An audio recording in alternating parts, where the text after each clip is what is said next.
Hey everyone, thank you so much for listening. I'm Caroline Calloway, a senior producer on Riot's Central External Development Team, XDev Workforce, and I'm a member of the XDS Advisory Committee. I'm super excited for you all to hear this panel that I was lucky to be part of. It's called Lost in Translation: How Outsource Manager Turnover Impacts Devs and Vendors Alike. Whether you're just dipping your toes into external development, you're curious about what an XDev manager actually does, or you're a seasoned pro looking to connect with others who get the real value and the tough parts of your job, you're in the right place. The role of an XDev manager is pretty new, and it's still really taking shape. It is the crucial link between game developers, publishers, and service providers, and it requires a special kind of skill set and personality. Today, we're going to chat about what makes a great external development manager, why this role is so important, the challenges that we often bump into in the role, and what happens when there's turnover. After this panel, several industry veterans actually came together and wanted to keep the conversation going. It sparked more talks, and it eventually led to something really cool called the XDev Knowledge Collective. It's a new initiative spinning up where developers, publishers, and service providers will be working together to create best practices for everyone involved in external development. Don't worry, you'll hear more about this soon. In the meantime, enjoy the podcast and don't forget to let us know what you think about it after.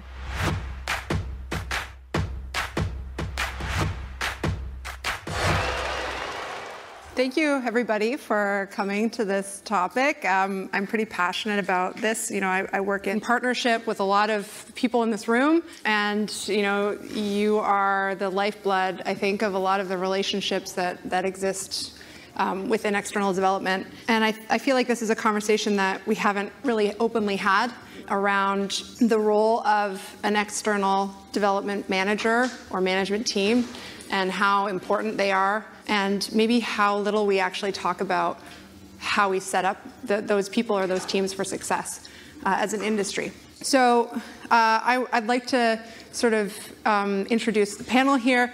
So I'm Tara Phillips. I'm from Keywords. I work for the Create service line, which is art and game dev. We have 26 studios across the world that specifically offer art and game dev services. And so I see a lot of the trends across the industry and how we set up partnerships and things like that. And so this is kind of why I wanted to have this conversation. And here on the panel, maybe I'll just let you guys introduce yourselves. Maybe start with your name, where you're working right now, and sort of how you got to be where you are. Sure.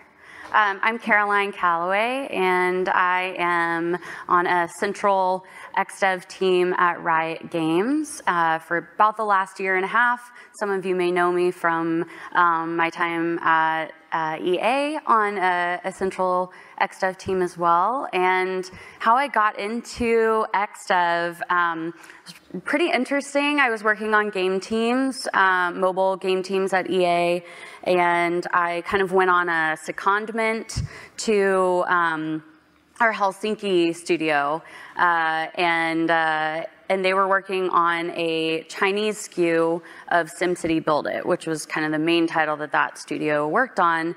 And they were working with a Chinese developer publisher, and the project was not going super well, mostly I think because of really big cultural differences and differences in the way that the different groups worked.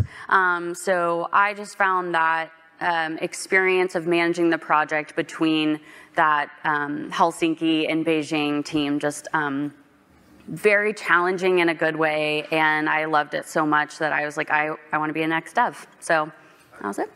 Awesome. Yeah, and I'm Christian Rasmussen from Westlab Studios. I'm the biz dev there, and we do concept design for games. I joined in 2020, worked in IT before that, and once I got the chance to jump ship and get into games, which was a lifelong dream, I just did it, and haven't looked back ever since. Hello, Dana Smith. I'm from Bungie, and I'm the external development producer on Marathon. And I started out seems like many moons ago, in QA, and worked my way up through QA and production. Started out at Sierra Online, and eventually ended up over at Surreal Software, and then WB Games and Monolith, and spent quite a few years there. And at Monolith, I spent quite a bit of time in production, working with concept and effects and lighting, basically the art pipeline. And we had quite a few external partners that we worked with, and I found I really enjoyed the go-between between the external and internal, and getting everybody to work together, and learning the fresh perspective from the external team, working on the internal side of things. And that combined with the other teams that I had been working with over the years, like legal and IT, and learning that all came together to create, working with external partners. And those were all areas that I really loved, and it clicked, and it made sense. And when I learned of a position opening up at Bungie, which I had always been excited about, and loved their games, and fast forward to now, and here I am with Bungie, and working exclusively on the XDev side of things, and spinning up the pipeline for the new Marathon game. So. Hi everybody, I'm Kara Tunian. I was one of the co-founders for Counterpunch Studios in 2011. I had been in games before, and my partner at the time and I had this brilliant idea to start our own studio. We thought we'd get through maybe one game, maybe 1 year. 10 years later, we were approached by Virtuous and decided to join their family. And so now I'm the general manager for the Los Angeles office of Virtuous, Counterpunch of Virtuous Studio. Through my time with Counterpunch, I've worked with many clients, a lot of partners, and I found that in the best situations in a production, the external service manager is our greatest ally, our champion, and often our lifeline. So I was extremely interested in this panel because this is what we do every day. Yeah, awesome. I mean, that's a unplanned but fantastic segue to sort of the first main topic of conversation, which is just what makes a really good and successful XDev manager. Maybe if we can kind of run down the panel here in terms of like what is a trait or a way of being that really makes for a successful individual in this role. I think there are a lot of ways that I could answer that for sure, but I think I really think a passion for building relationships is really critical. Really seeing the value in building relationships. Being proactive and not just reactive when needs come down the pipeline. Like really trying to see ahead, build relationships that you can anticipate your needs with. And, I think really kind of being a connector, like not being a barrier between like an external partner and a game team, but like really trying to make those connections really solid. And gosh, lots more to say, but I'll pass it on. Sure. Yeah, well, I see it as sort of the XDev manager as the sort of bridge between, what we do as service providers and sort of the face towards us and the vision holder for whatever we're working on. And they have so much, responsibility towards us and towards the studio they're working for to make everything happen. And it's one of the most like central points for us as service providers to be able to have that person that we can go to with all the things we're working on and potential struggles we have. So, it's as a service provider, it's one of the most important people you have within the whole engagement relationship you have with the client. Yeah, advocate and therapist. Exactly. Yeah. I think one of the most, speaking from the dev side of things, I think one of the most important things that I need to have when I go into a conversation with a vendor is a deep understanding of my project's needs and plans and pipeline, and speaking from the art side of things, how to explain, the tools that we use and what, the style that we're looking for, et cetera, and really understanding where we're going with things. And applying that to, and sourcing the best, resources I can find to support those plans. And in the meantime, bringing it all together, introducing the internal to the external, and having knowledge of how to get everybody onboarded and working together, and successfully, executing the plans. Just a deep understanding of the pipeline in general. Yeah.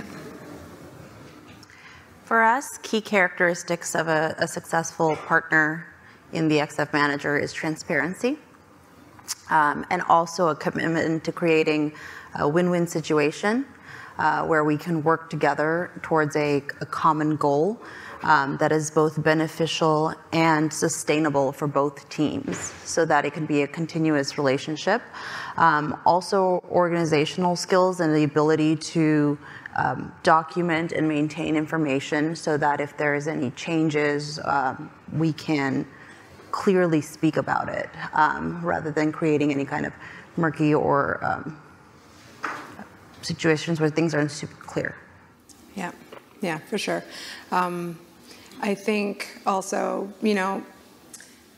that person is pivotal in terms of understanding what's happening on both sides, not just operationally, but also like all of the dynamics of people on both sides, right? And you brought up a really good point about just differences in terms of culture as well. So if you're working with a totally different culture team, there's also, you become almost a translator, and I don't mean language translator, I mean like behavior translator and culture translator. And those are like skills that we typically don't really have as normal human beings in the workplace, right? Like, that's a thing that you have to be a specific kind of empathetic person to take the time to understand what's going on. So, in your opinion, what is the responsibility of an XDev manager? So we have all of these capabilities, but what do you think is the most important sort of role of that person? Gosh, I think there's a lot of overlap, in terms of what makes a good XDev manager and the actual responsibilities that they hold. I think it's really about finding out what both parties need, and finding sometimes creative ways to meet both parties' wants and needs, like that, having a really mutually beneficial partnership. You mentioned a win-win, and that's really always what I'm striving for. Yeah, I completely agree with you, Caroline. Like creating a win-win situation, and then as well as the communication. Like there's so much going on internally, and at the same time, there's also going a lot on the external side, and to sort of get that communication flow going, so everyone sort of has transparency of what's going on and what's needed, and sometimes things will be sort of pushing apart because you have different needs as a service provider, and their internal has some other needs, and to sort of get that message across and then find solutions to how can we create this, as you say, win-win situation. That's exactly what makes the XDev so great. I wish I could just say what you guys said, but I do agree. I mean, that mutually beneficial relationship is so important, especially if you want to create and sustain a relationship internally and externally. You want everybody on both sides to be happy and feel fulfilled and excited about the project. And again, on the dev side, that's, I feel, one of my responsibilities is to keep people excited and motivated that I'm working with, and to keep that relationship alive. And it's also a responsibility, of course, to be able to succinctly explain our needs and the timeline involved in those needs, and to make sure that we're making best use of time on both sides, and that no one feels like they're idling or not having enough to do or not doing the right thing, and again, keeping that motivation and excitement there, and all the while, bringing things in under budget and on time, and yeah. No pressure. No pressure. I think a major responsibility is being a connector piece. So you have two individual groups, two parts, and they need to connect, and that person can either become the connector piece or the bottleneck. Mm-hmm. And so for us, it's quite important that that person is bringing us the information we need and planning for the scenarios that they're expecting, because each side doesn't have any visibility to the other's issues or needs. And this is the one person who usually plans the project, finds the vendors, brings them together, and if there's information missing or planning that wasn't done in a methodical way, it creates tension between the two groups that this person can either then also connect and solve, or make worse by pointing or blaming. Yeah. I think that, there's a need for that person to be a certain kind of way, and then there are a lot of potential barriers to that sort of person being able to do what they need to do, right? I would love to hear maybe from the developer side a little bit, like what are some of the barriers or the challenges to be able to do that job? I think that sometimes not having the internal team understand exactly what the relationship of the XDev manager is to, all of the external vendors and everything that goes into making that happen, and that it's can be a lengthy process sometimes. It certainly doesn't happen overnight. We can't just decide one day, oh, we need 5 character assets right now, and magically have somebody start the next day. Really truly having the internal team understand the process in the pipeline of XDev engagements, and giving full support to the XDev manager to make all of that happen, and not necessarily. I feel sometimes the XDev manager can be randomized within the team, and working on several different areas within the internal team, and not able to spend as much time focusing on creating all of these relationships and engagements and everything needed to make something run smoothly. So I think that can be a challenge. It sounds like what we've been talking about here is really about building long-term partnership, right? And it's not just about a quick win or about solving a quick problem for tomorrow. It's a lot of long-term planning and relationship building so that you have something that's built up that will be long-term, right? And so when that is the perspective that you're taking to try to set things up, what are some of the challenges or barriers that are put in place for people in that role where it makes that difficult? Yeah, definitely. I think to piggyback on a lot of what you've already said, I think that there really has to be a shared understanding of what the value is in the XDev manager's role. Because I think if the values are not aligned, and this goes for more than just an XDev team, but really on any team, there's got to be alignment in terms of what everybody is focused on, and really seeing the value in those long-term partnerships, and why having those long-term partnerships and really maintaining them, not just building them, but proactively finding ways to improve those partnerships for both parties. I think it really does take time and energy, and I would argue it really takes like full-time. It takes a full-time effort. I think if you, it's easy to get bogged down by a lot of, the administrative aspect that can come with an XDev role, but that dedicated time and appreciation for the partnership is so essential. This one is more for on the service side. because I think you probably see this more than maybe on the dev side. But how often do you see turnover in this role, and how does that affect you? It really just depends. I feel that recently we've been seeing a little more turnover than historically. And also it depends on that person, how the ripple effect will pass on to us. In ideal situations, that person will not be a gatekeeper or a holder of all information that gets lost with their leaving.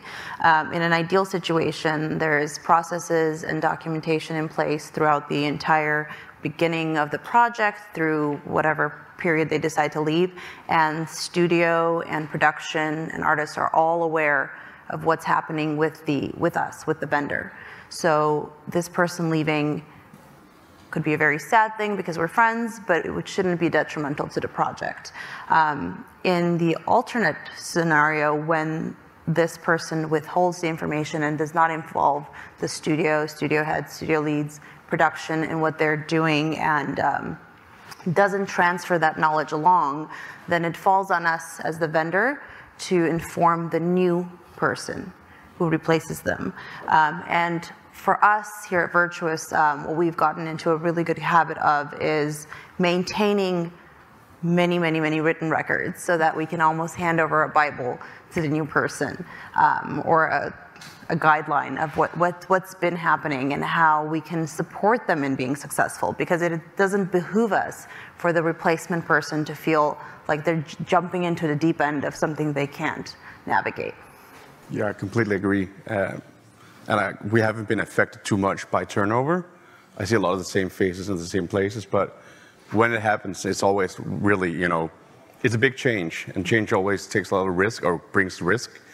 And to sort of build upon what you just said, I think onboarding happens in the XDev relationship. It both happens internally, a new XDev needs to be onboarded in that role by the company they're working for, but it's just as much the responsibility of the service provider to help onboard that new XDev manager onto that project that you're working on, because you're sitting with so much more knowledge than they are, so they need to get that.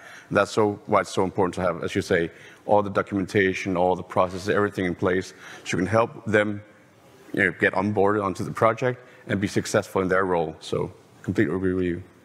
I've also been running this as a table topic as well, and there's been some interesting insights that have come out of that. And one of the things that we talked about yesterday was sort of the culture of support for XDev internally, and how there isn't necessarily a standard for how an XDev manager might be incorporated into a dev team. And also how they're reporting into the team. Some of the thoughts were that they're kind of left on your own to your own devices to kind of set things up for yourself. And we talked a bit about culture and how it would be amazing for the dev team to feel more seen and heard. For the XDev person to feel more seen and heard inside of the dev team. On that, have Caroline and Dana, have you sort of set up anything yourself where you've started to create some of that culture, or have you tried and not maybe succeeded, or what does that sort of look like for you in the past? One of the things I've recently been working on is, a huge part of onboarding, for instance, is getting the IT departments for, external and internal, working together and getting everything up and running. And, that involves a lot of effort. And so I've spent some time recently fine-tuning documentation to make that happen, and having regular meetings with the internal IT to not just talk about, any one particular engagement, but the process overall, and getting their take on things, and doing the same thing on the production side as well with the producers that are working with the teams. I work primarily on the art side of things, so definitely touching bases, on a regular just regular cadence with those producers to know, what their needs are, when the timeline is for those needs, and just keeping in close contact with all of those teams. And then they're seeing me often, and might think more times than not, oh yeah, XDev is probably a factor in this, I should talk to Dana. And just keeping as much communication going as possible, and being as visible as possible, and sharing processes as much as possible. Yeah, I definitely agree with a lot of that, and the knowledge sharing piece is huge, and that's something that as a pretty new team at Riot, being a central XDev team, we've been. It's been about a little over a year, that we've been offering our services, and it really takes some time to build that kind of foundational level to then build off of and start kind of deepening the value that we can bring as a team. So I do think that some of the proving of the value has to happen over time, and it's something that people have to be patient with, including myself. I found at times that it's really, really hard when, if you have, if you're working with people who maybe don't necessarily come from an XDev background, or just haven't experienced what really good XDev management looks like, you kind of can't. You can try to communicate the value, but really until they've seen it, it's just a matter of taking the time. I also do think that there are ways to kind of expedite that through having a kind of an advisory group, where you have not just the central XDev team, but also the XDev managers who are embedded on game teams, and really making sure that you're creating a shared understanding of what good looks like, and sharing that around, and kind of almost evangelizing that as a unit, so that not everybody is doing their different things, because I think that actually really kind of deteriorates the value. If it's seen as this team does one thing, the experience is completely different on this team, that damages our reputation as XDev managers, I think so. Yeah, well, I mean, that's a good word to use, reputation, because you are cultivating a reputation internally, but you are also cultivating a reputation externally with partners, right? And you are essentially the face, I guess, for both sides of what XDev looks like, right? I know we're running kind of close to the end of the session time. So my last kind of question to you guys is, if there's one thing that you hope, starting this conversation in a more open way, one thing that you want the people in this group to kind of walk away with and take into their everyday life, what would that thing be? I think really curiosity for what the role is. Asking people who are in that role, what do you really enjoy the most about it? And really trying to, different people on an XDev team, different XDev managers may have different things that they really enjoy doing. So I think taking the time and having the curiosity to really find out what that is, and then leveraging that. Ideally we're all here because we really love XDev and are passionate about it. So finding where that passion is and growing it through curiosity and openness. Yeah, exactly. Yeah, exactly. Just not holding back. Bring who you are and share your experiences. Also share our thoughts and concerns. For us sitting on the external side, understanding you and understanding the situation you're in and the needs you have just really helps us, tailor our services towards what you need. And we when you succeed, we succeed, and that's what we want to do. So just be open about it. let's have these open conversations and succeed together. That's really how we get there. It's not just a business transaction. You know, the whole external development side of the industry is based off of passion, right? It's exactly. We love making games. It's people who want to make games, right? It's not just a buyer and a seller, right? Exactly. I would like people to understand that the XDev manager, speaking from the dev side again, that they're responsible to the internal team, of course, first and foremost, but they're also very responsible to the external team as well. And, you know, we're that go-between, that glue that is, you know, oftentimes, you know, the only face that, you know, an external team will know, and that responsibility of representation and organization is key to making both sides succeed, and that that responsibility is a role in and of itself, and that it's you know, not something, you know, that you do on the side, or, you know, that is just part of your day. It is your day, and you know, if you're doing it right, then everybody is succeeding. And I really hope that a takeaway is that we're allies, right? And allies share resources, and we're all going to battle, per se, for the same goal.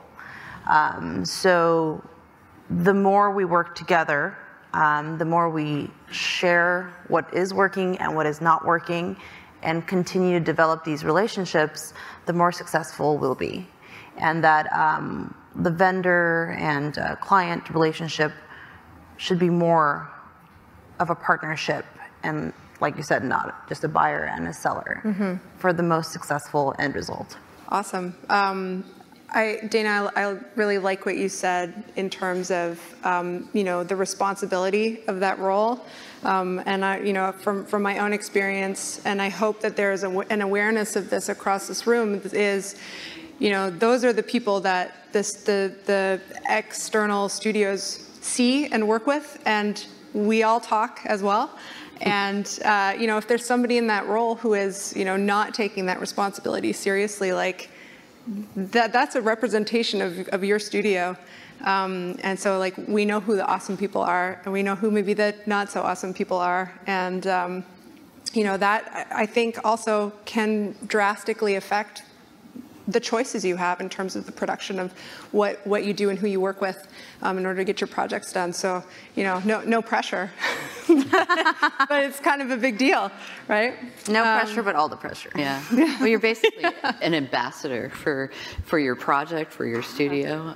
I mean, sometimes even your own country, you know, on the culture side of things. I think it's an important role.